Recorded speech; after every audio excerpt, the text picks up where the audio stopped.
Bonjour, je suis content de vous retrouver. J'espère que vous allez bien. Vous le savez, les conseils que je vous donne ne remplacent pas les conseils d'un professionnel de la santé. Je vous encourage d'ailleurs à en consulter un.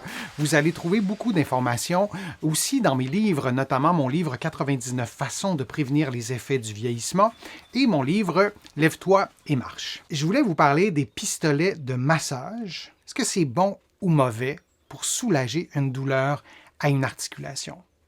Que ce soit à l'épaule, que ce soit au biceps, au triceps, aux muscles du bras, aux muscles qui sont liés à l'épaule, au-dessus de l'omoplate, mais même pour n'importe quelle douleur, est-ce que ces pistolets de massage sont des bons outils pour se soulager? Est-ce qu'il y a des risques? Qu'est-ce que la science en dit?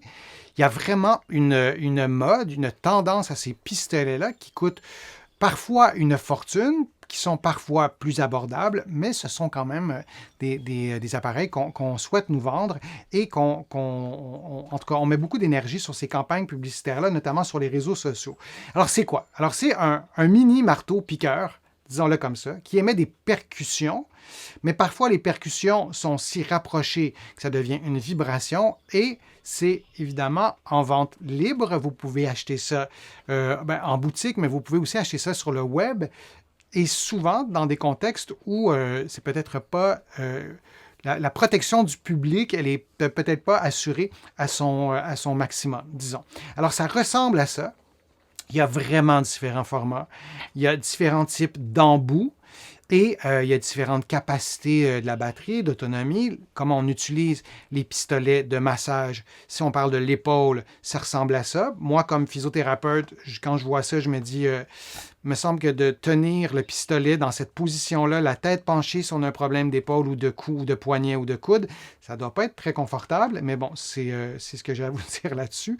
Et si on regarde le pistolet en activité, ça ressemble à ça. Alors, celui que vous voyez semble relativement gros. Je vous le montre sur une cuisse. Une cuisse, c'est la vidéo que j'ai trouvée. Je vais vous le montrer maintenant en vrai. Je vais juste revenir ici aussi. On peut la voir sur la cuisse. Donc, c'est quand même plus facile d'atteindre les muscles de la cuisse que les muscles de l'épaule, comme vous le voyez tout à l'heure. Et si on veut le faire sur le mollet, ça sera une photo. Ça donne ça comme ça. Alors, si je vous le montre en personne, je vais essayer que vous puissiez bien le voir. Ça ressemble à ça, vous connaissez peut-être déjà ça. Alors, il y a différents paramètres, il y a différents modes. Parfois, c'est ultra simple, c'est juste un bouton. Parfois, il y a différents réglages. Et lorsqu'on l'active, ça ressemble à ça. La vitesse est un petit peu modifiée à cause de la vidéo, mais ça fait une percussion. Et vous voyez, l'amplitude du mouvement varie d'un pistolet à l'autre. Il y a des pistolets qui ont une plus grande amplitude que d'autres qui varient entre disons, 10 et 15 mm. Donc, c'est l'amplitude. Il y a des appareils qui sont très bruyants, il y a des appareils qui le sont un peu moins. Alors, ça ressemble à ça, les pistolets de massage. Maintenant, est-ce efficace? Pourquoi on les achète? Pourquoi on nous les vend? Surtout, donc, les prétentions des fabricants, c'est de récupérer après un entraînement, de diminuer les tensions musculaires en général et aussi de l'autre prétention aussi, et ça dépend toujours des fabricants, mais c'est de soulager les douleurs. Alors, est-ce que ça fonctionne, ces appareils-là? Est-ce qu'on peut vraiment répondre à ces trois prétentions-là? Et il y en a vraiment plusieurs autres. Celui que je me suis procuré pour faire cette vidéo-ci dans le petit dépliant, c'est comme un produit miracle. La liste est longue, je ne l'ai pas mise là parce que c'est quand même assez fort en café de prétendre qu'un appareil peut régler tous ces maux-là. Est-ce que la science l'a étudié? On va voir dans quelques minutes. Les caractéristiques, je vous le disais, la vitesse des percussions, ça varie, disons, de 1000 à 3000 percussions par minute, c'est très rapide. L'amplitude des percussions, je vous le montrais, et l'autonomie de la batterie. Et là, puisque c'est un appareil qu'on se procure, on pourrait voir ça d'un point de vue strictement mercantile là, sur la qualité de certains trucs aussi. Certaines composantes. Donc, c'est les caractéristiques. Maintenant, il y a un autre élément qui est presque aussi important que l'appareil lui-même, ce sont les embouts. Vous voyez quelques embouts que je vous ai montré, que je vous montre sur la photo. Et il y a, si on pense à l'épaule, par exemple, ben, on veut avoir idéalement un embout qui ressemble un peu plus à ça. Donc, si je le mets sur mon appareil, ben, ça va me permettre d'atteindre un peu plus l'épaule ou Donc, si je le fais comme ça, ben, vous voyez que ça va un petit peu mieux. Il y a des appareils qui sont vendus avec un embout ou deux. Il y en a d'autres qui sont vendus avec plusieurs embouts. Il y a des embouts aussi qui sont... ils ont de l'air à l'intérieur. Vous entendez un peu le bruit de l'air. Donc, ces embouts-là vont émettre des percussions un peu moins fortes qu'un embout comme celui-ci, où on a une surface qui est dure. Là, si je le frappais sur une table, il y a zéro... c'est très, très rigide comme embout. Et il y a plusieurs qualités aussi dans les embouts. Donc, ça, c'est bon à savoir si on veut s'en procurer un. Et peut-être qu'à la fin de ma présentation, peut-être que vous allez moins en avoir envie de ou en tout cas, vous allez peut-être mieux comprendre l'utilité de l'appareil et peut-être de ne pas vouloir vous en procurer un. Les niveaux de preuve. Qu'est-ce que les études scientifiques disent sur l'efficacité de ces pistolets? Il y a peu de bonnes études. Il y en a quelques-unes, mais vraiment très peu. Il y a beaucoup de mauvaises études. Par exemple, une mauvaise étude, c'est quelqu'un qui décide de vérifier l'efficacité de l'appareil, qui demande à 10 personnes autour de lui, ou 10 personnes comme ça, et qui va qui va utiliser l'appareil pendant 5 minutes et qui va voir si 30 minutes après, si la personne elle est soulagée. Ça, c'est une mauvaise étude parce qu'on aurait pu juste rien faire, puis peut-être que la personne aurait été soulagée. C'est une mauvaise étude parce qu'il y a seulement 10 personnes. C'est une mauvaise étude parce qu'on n'a pas fait deux groupes équivalents, un qui a l'intervention, l'autre qui n'a pas l'intervention, par exemple. Donc, il y a beaucoup de mauvaises études. Et les populations qui sont à l'étude sont souvent non représentatives de la population. Donc, on ne peut pas généraliser ces conclusions-là. Par exemple, si on fait une étude seulement auprès d'hommes âgés de 20 à 25 ans, on a une trentaine de participants, on ne peut pas généraliser. Et souvent, ces études faites sur des populations très, très ciblées, pour le pistolet, souvent, elles ne sont pas très concluantes. Et les études qui ont été faites ont beaucoup été faites sur la souplesse articulaire après le massage avec le pistolet ou sur la force musculaire. Et évidemment, je ne sais pas la proportion de personnes qui se procurent ces pistolets-là pour soulager la douleur, mais cette composante-là, elle a été vraiment très, très peu étudiée. Alors, c'est rare, peut-être, les personnes qui s'achètent un pistolet pour augmenter la mobilité de la cheville. C'est peut-être pas le premier réflexe des personnes la première intention des personnes qui se procurent les massages. Donc, niveau de preuve vraiment très, très bas, pour ne pas dire presque absent. Par contre, on a recensé dans la littérature, il y a quelques cas, et je vous en présente quelques-uns. Alors, je vais vous parler de la rhabdomyolyse, qui est un cas qu'on a recensé, c'est-à-dire que quelqu'un qui a utilisé un pistolet de massage sur les pectoraux et qui a eu un problème qui aurait pu être grave, c'est un problème avec le muscle. Bon, le nom est peut-être plus ou moins important de le retenir, mais c'est un syndrome clinique qui consiste en une dégradation du tissu musculaire squelettique. On n'a pas pu établir le lien de cause à effet. Est-ce que c'est à cause du massage que cette personne-là, qui était assez jeune, qui était de mémoire dans la vingtaine, fin vingtaine si je ne me trompe pas, qui a utilisé le massage sur le pistolet sur son un pectoral, le muscle pectoral, et qui a eu cette dégradation du muscle, et la dégradation, ça va dans la circulation sanguine. Par exemple, ce problème de santé-là peut être dépisté par une analyse d'urine.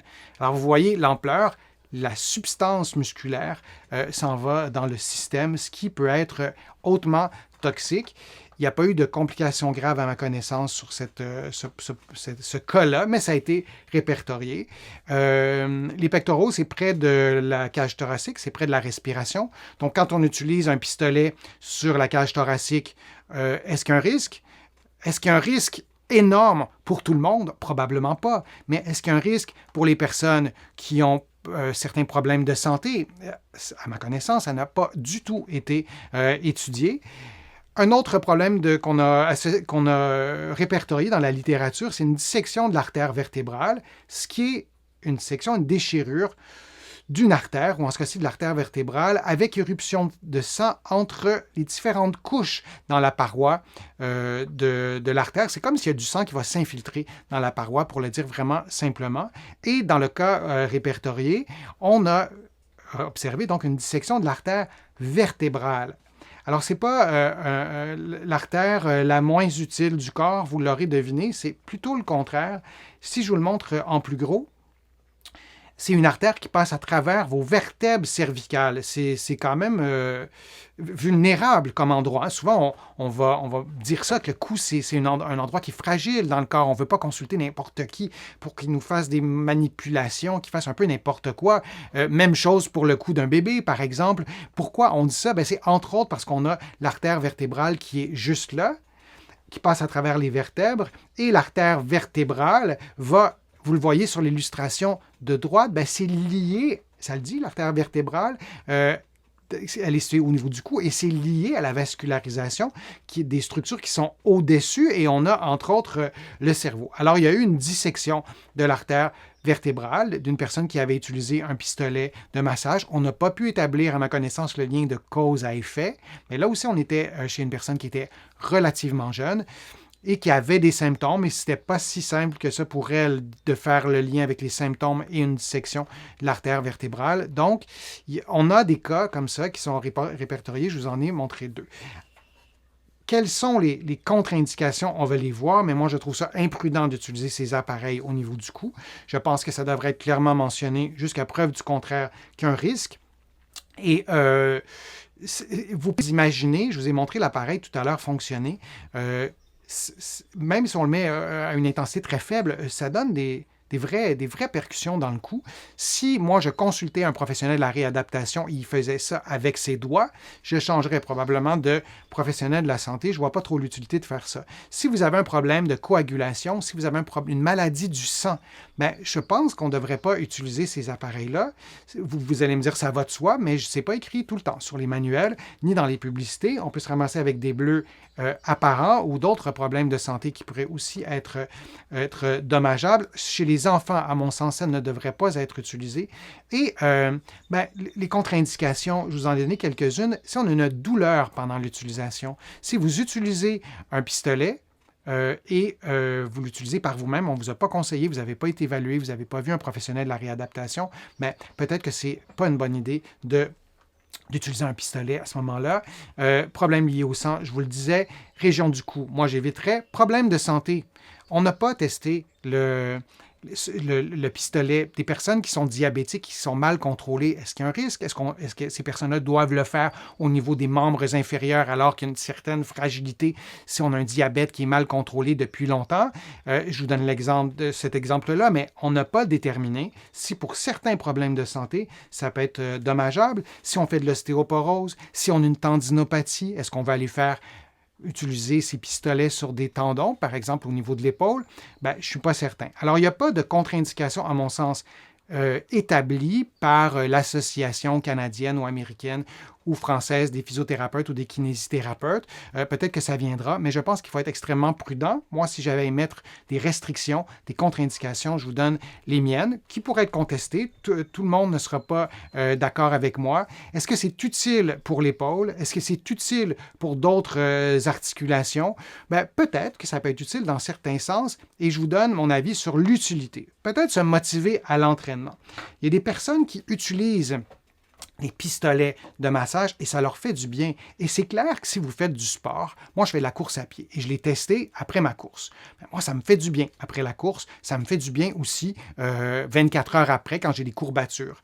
Est-ce que ça a un effet thérapeutique? Moi, je ne suis vraiment pas convaincu et je n'ai rien lu qui semble le démontrer, mais ça me fait du bien. Donc, après l'entraînement, si j'ai quelque chose qui me fait du bien, ça pourra peut-être être un élément de motivation pour refaire mon entraînement. Et peut-être que j'observerai que ça me fait du bien et je remarquerai que les journées où je ne le fais pas, je sens que j'ai plus de douleur, par exemple, mais ça peut être un outil pour se motiver.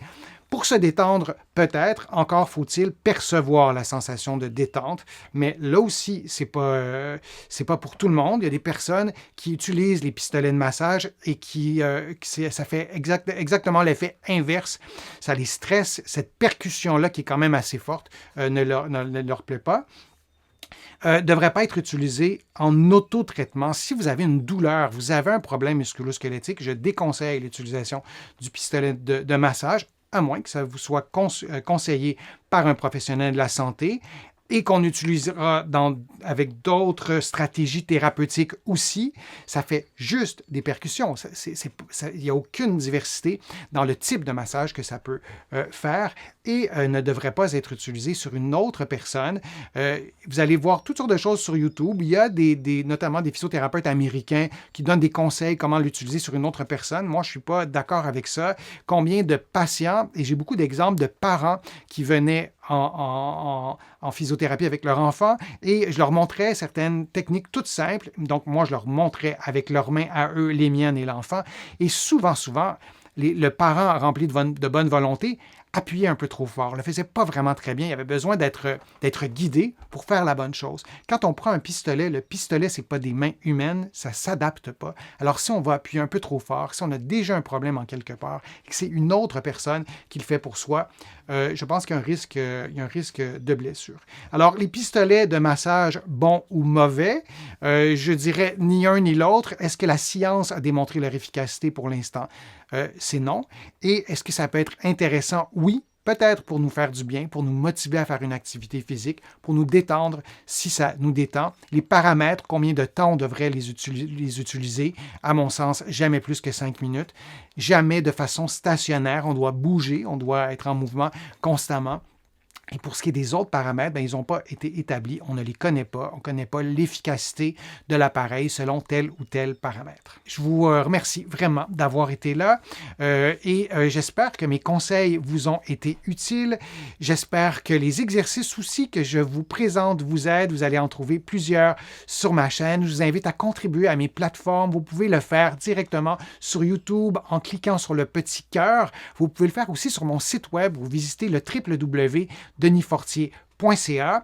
Vous allez pouvoir aussi vous abonner gratuitement à l'infolettre. Vous allez recevoir des informations chaque semaine sur des sujets variés et aussi à des infolettres thématiques sur des sujets bien précis. Vous allez recevoir des courriels. Tout ça est gratuit et vous allez trouver tout ça sur mon site web. Vous allez trouver aussi beaucoup d'informations dans mes livres que vous pouvez trouver partout sur le web et aussi en librairie au Canada et de l'autre côté de l'Atlantique. Alors, j'espère que vous allez pouvoir prendre soin de vos épaules et de vous retrouver pour un prochain direct ou une prochaine vidéo. À bientôt.